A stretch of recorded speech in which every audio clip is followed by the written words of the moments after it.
Hello everyone, I welcome you to the digital learning platform of the marketing classes. I am Anjali Parekh from the Department of Business Administration. I welcome you all for the marketing class.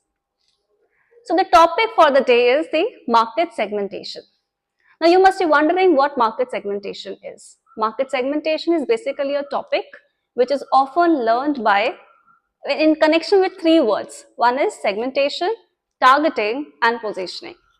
So these three words are always been learned together, but today we are going to talk about the segmentation. Segmentation is, we'll learn about that. Targeting is about when you select a particular segment, and positioning is when you are going to position your product in accordance with the target segment which you have selected. So let's first figure it out what segmentation is, what market segmentation actually means. So segmentation actually means, according to Philip Kotler, he suggested that market segmentation is just nothing but only when you identify and you subdivide the market into the various homogeneous subsets. So market is a very heterogeneous concept wherein the consumers from different age groups, from different gender, from different income levels, from different localities are existing in the market. So as a marketer, you need to identify the homogeneous market, the homogeneous consumer segments, and that process itself is called as the market segmentation. So let's first figure it out. What are the bases of it? So these all are the bases of market segmentation. Number one is the geographical based segmentation. Number two is about the demographic based segmentation. Number three is about socioeconomic basis. And number four is about the psychographic basis. Let's first figure it out. What do you mean by the geographical based segmentation? So geographical based segmentation means, as the name suggests, on the basis of the locality of the consumers. Where exactly is the consumer living? Is he living in rural area, urban area, metropolitan city? What are the climatic conditions here? Is it a hilly region? Is it a coastal region? Is it a very freezing cold region? What exactly is the locality of the consumer? Number two basis talks about the demographic basis. Now, demographic basis means, demography means on the basis of the population study. So population talks about the age, the gender, the income levels, the occupations, and all these things clubbed together call for the demography.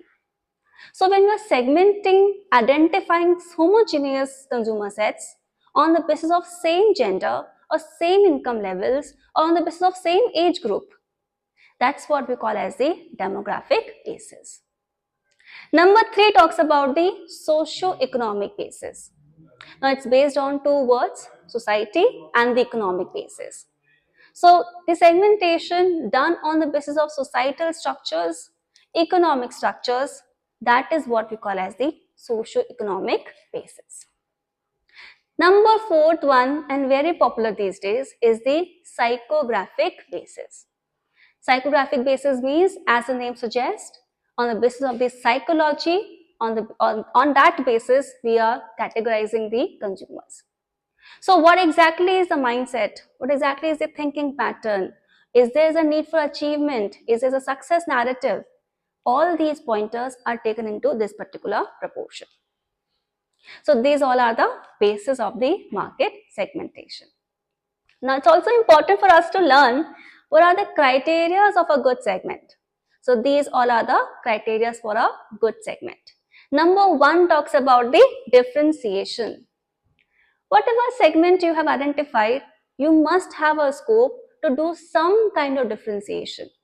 It should have that scope of making something new to the market. That is what we call as the differentiated. Then we talk about another pointer, and that is about the identifiable. Now it's important that whatever segment you have selected, that should be identifiable. It should have some distinctive identity, and very closely and very prominently, you should as a marketer be able to identify that. Then number three is about the accessible. whatever segment you have selected, that should be into your accessibility.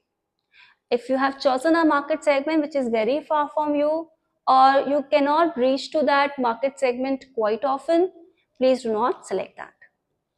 Then comes the size. Whatever market you have selected, it should have some kind of sizable, it should have some kind of size, because if it is too small or it's too large, it would be difficult for you to make the use of that market segment. You won't be able to cater to those needs. Then comes the measurable. Whatever segment you have chosen, you should be able to give that a particular unit or a particular kind of identity in terms of what is the quantity of that market segment. So identify that measurability aspect is also being there. Then comes the stability, very important class. Stability is something which is going to make the entire difference. If a market segment is not stable for a long period of time, it might be very sizable, but if it is not going to stay for a long period, please do not select that. So these are the criteria for a good segment. Then comes the example to understand this. An example I have taken is the pain market. We as human beings go through a lot of pain in terms of back pain, in terms of headache, and in terms of the foot pain. And we have various categories there and various products available which are catering to that particular market segment. For headaches, we have various other segments, various products available. For foot pains, we have various products available, and there are certain products which are catering to all the pain which are there in the human body. So this is about market segmentation. We learned about it. We learned about the basis, and we also learned about the criteria. And here we have illustrated it with the help of an example. I'm going to leave you with certain questions to ponder upon. What are those? Please try to understand that how many market segments are enough, and can an individual can also be a market segment.